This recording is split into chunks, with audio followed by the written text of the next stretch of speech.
Phone پر تفصیلی بات نہیں کر سکتا. تم دونوں فوراً سلویا سے نکلو. ایک اسٹریٹ کا فاصلہ پیدل طے کرو.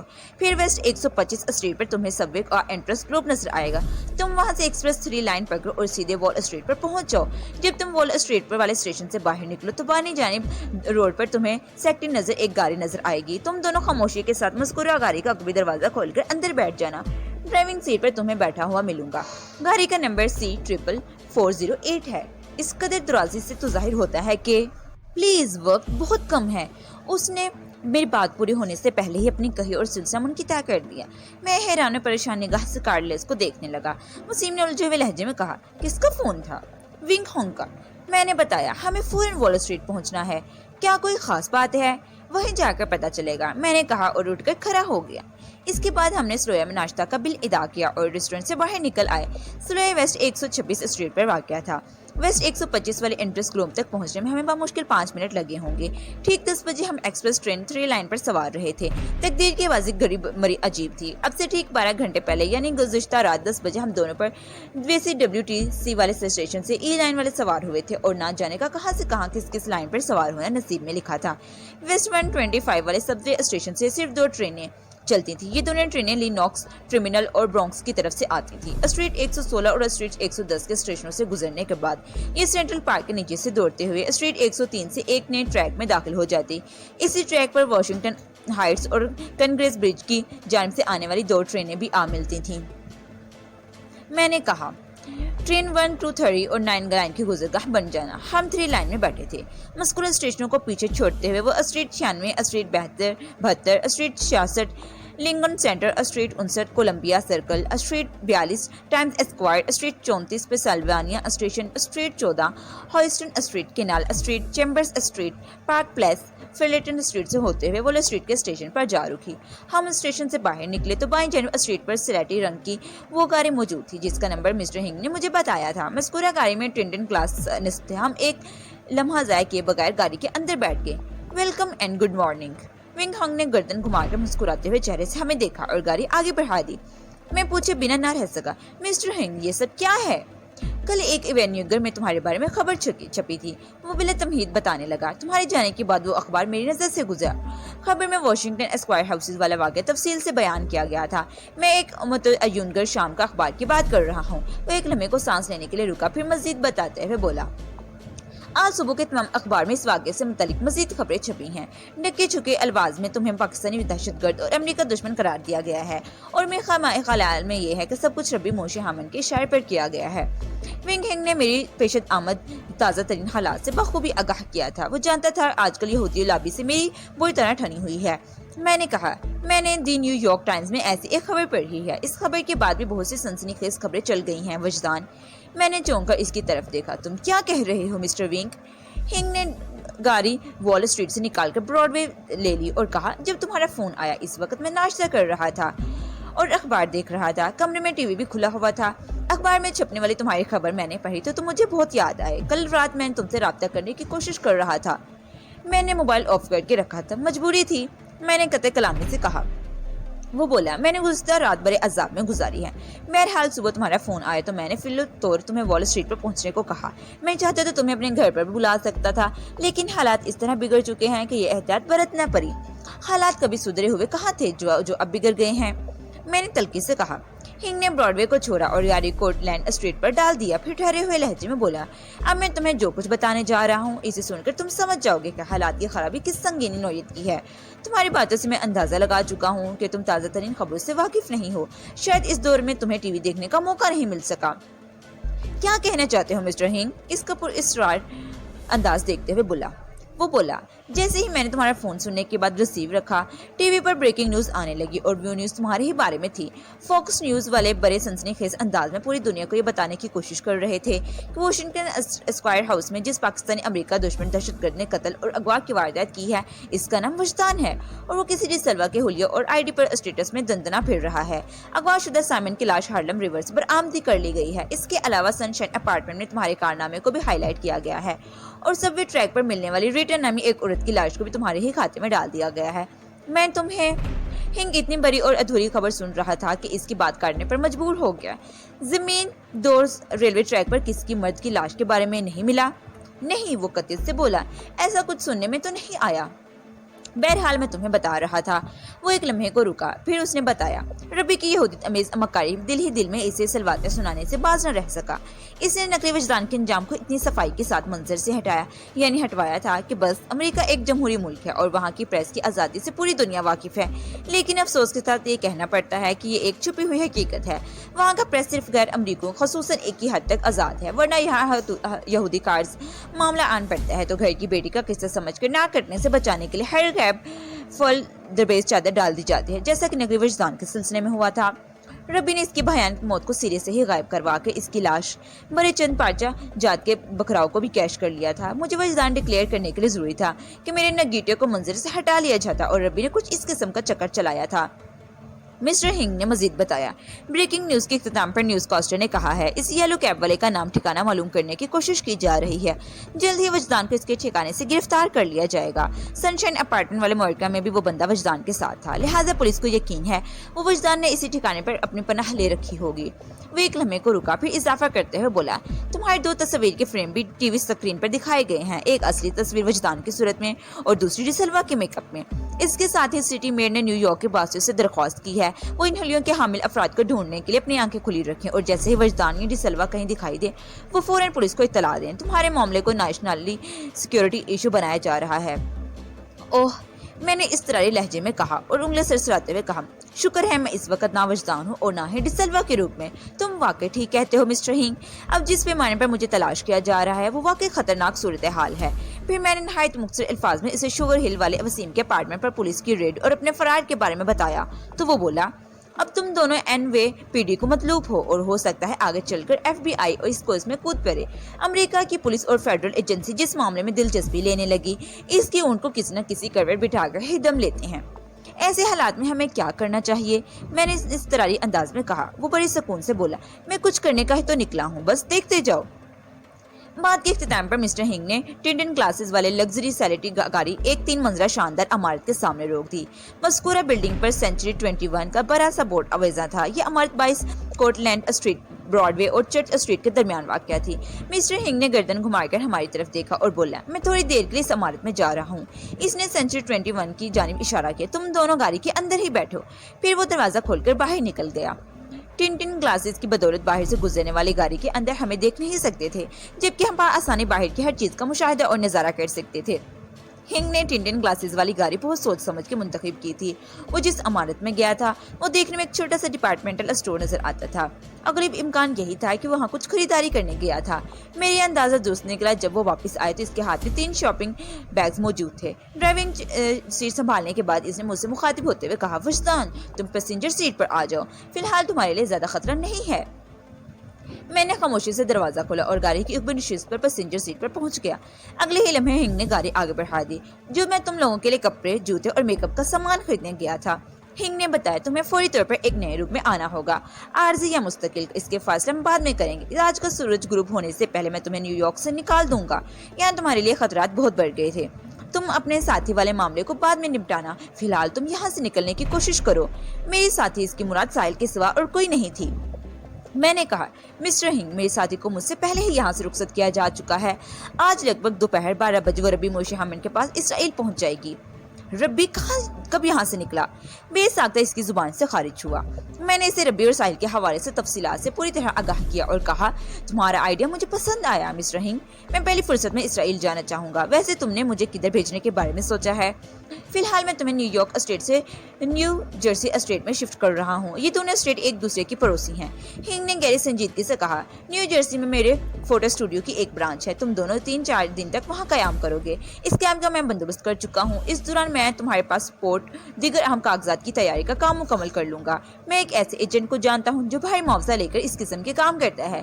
اوہ، میں نے گہری سانس خارج کی، تو یہاں امریکہ میں بھی ایسی وارداتیں کھلے عام ہوتی ہیں۔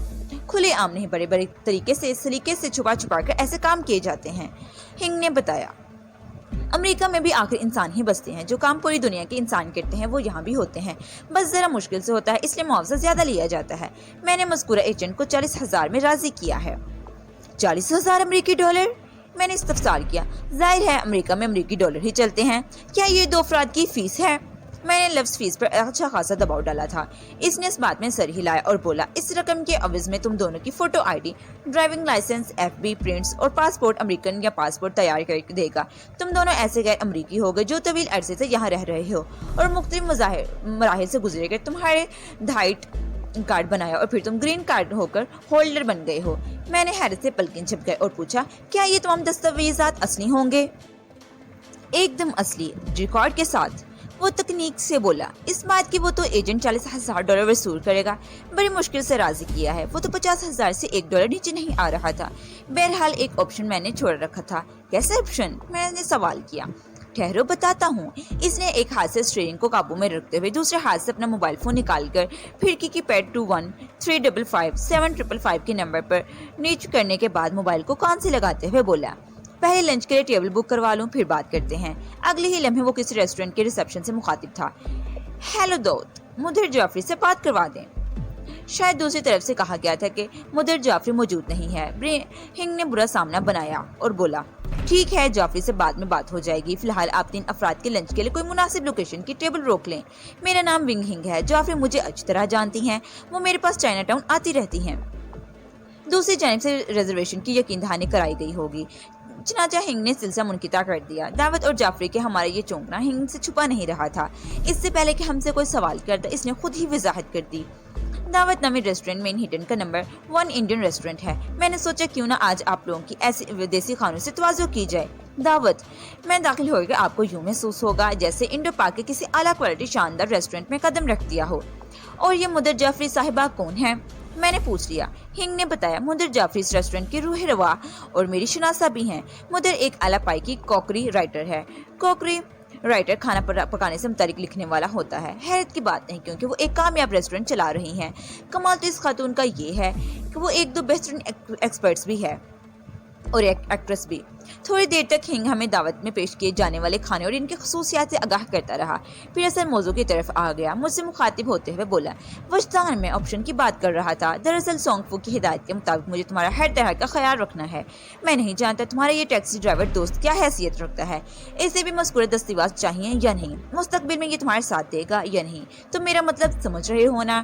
میں در حقیقت تمہارے پروگرام سے آگاہ نہیں ہوں، اس لیے میں نے بھی ایجنٹ سے بات فائنل کی ہے۔ اگر وسیم تمہارے ساتھ نہیں تو پھر تمہارے ہی کاغذات ہی تیار کروانا ہوں گے۔ میں تمہاری بات کو بہت اچھی طرح سمجھ گیا ہوں مسٹر ہنگ، میں نے ٹھہرے ہوئے خوشگوار لہجے میں کہا۔ جس طرح تم سانگ فو کی ہدایت کے مطابق میرا خیال رکھنے کے پابند ہو، بالکل اسی طرح میری ہدایت پر وسیم کا خیال رکھنے کی پابندی بھی قبول کر لو۔ کیا تمہیں اس سلسلے میں کوئی اعتراض ہے؟ ہرگز نہیں، وہ قطعی لہجے میں بولا۔ میں وسیم کی جانب مڑ گیا اور پوچھا، تمہیں میرے ساتھ جانے میں کوئی حرج محسوس ہو رہا ہے تو بتا دو۔ کیسی باتیں کر رہے ہو وجدان؟ وہ خود کی امیز لہجے میں بولا، میں اپنی ساری کشتیں چلا کر تمہارے ساتھ چلا آیا ہوں، اب موت ہی ہمیں جدا کر سکتی ہے۔ ویل سیڈ، میں نے مضبوط لہجے میں کہا اور دوبارہ مسٹر ہنگ سے مخاطب ہوا۔ دونوں کے کاغذات تیار ہوں گے، لیکن اس سلسلے میں میری کچھ ترجیحات ہوں گی۔ یہ بات میں نے دور بینی کا مظاہرہ کرتے ہوئے کہی۔ ہنگ نے پوچھا، کیسی ترجیحات؟ میں نے اپنے منصوبے بلکہ دور اندیشی کے پیش نظر کہا، وسیم کے کاغذات تو ویسے ہی بنیں گے جیسا تم نے کہا، یعنی کہ ایک ایسا پاکستانی جو طویل عرصے سے امریکہ میں مقیم ہے اور مختلف مراحل سے گزر کر پہلے اسے وائٹ کارڈ ایشو ہوا تھا اور بعد ازاں گرین کارڈ۔ اس کے نام اور حلیے کا مسئلہ بعد میں حل کر لیں گے، مگر میں لمحے بھر کو رکا اور پھر بات کرتے ہوئے کہا، مگر میرے تمام ڈاکومنٹس ایک امریکن یہودی کی حیثیت سے تیار ہونا چاہیے اور نام ہوگا روجر۔ یہ نام ربی موشے حامہ نے ترمیمی عمل کے دوران میرے لیے تجویز کیا تھا۔ افسوس کہ اس کی تجویز شرمندہ تکمیل نہ ہو سکی۔ وہ کبھی سوچ بھی نہیں سکے گا کہ میں روجر کا نام اختیار کر کے اس کی گردن تک پہنچنے کی کوشش کروں گا۔ میں اس نام سے بڑے فائدے اٹھا سکتا ہوں۔ میرے مسٹر ہنگ نے کہا، تمہارے فیٹس کڈس ہالی ووڈ کے ایک سابق اسٹار سے بہت کلوٹ ہیں، تمہیں حلیے میں بہت زیادہ تبدیلی کی ضرورت پیش نہیں آئے گی۔ میں تم سے یہ بات کراچی میں میک اپ آرٹسٹ نسیم جوہر نے بھی کہی تھی۔ میں نے بے ساختہ ہنگ کی بات کاٹی اور کہا، تم بل برائس کی بات کر رہے ہو جو سر منڈا کر فلم میں کام کرتا تھا؟ ایگزیکٹلی، وہ تائیدی انداز میں گردن ہلاتے ہوئے بولا، میں تم سے صرف ایک سوال کرنا چاہتا ہوں کہ تم ایک امریکی یہودی کی آئی ڈی کیوں چاہتے ہو؟ کیا اس میں کوئی پرابلم ہے؟ میں نے الٹا اسے سوال کر لیا۔ کوئی پرابلم نہیں، وہ جلدی سے بولا، ایجنٹ کو $10,000 زیادہ دینے ہوں گے، جو کام $40,000 میں ہو رہا تھا اب $50,000 میں ہو جائے گا۔ میں صرف اپنی تسلی اور معلومات کے لیے پوچھ رہا ہوں، میں نے ٹھہرے ہوئے لہجے میں بتایا۔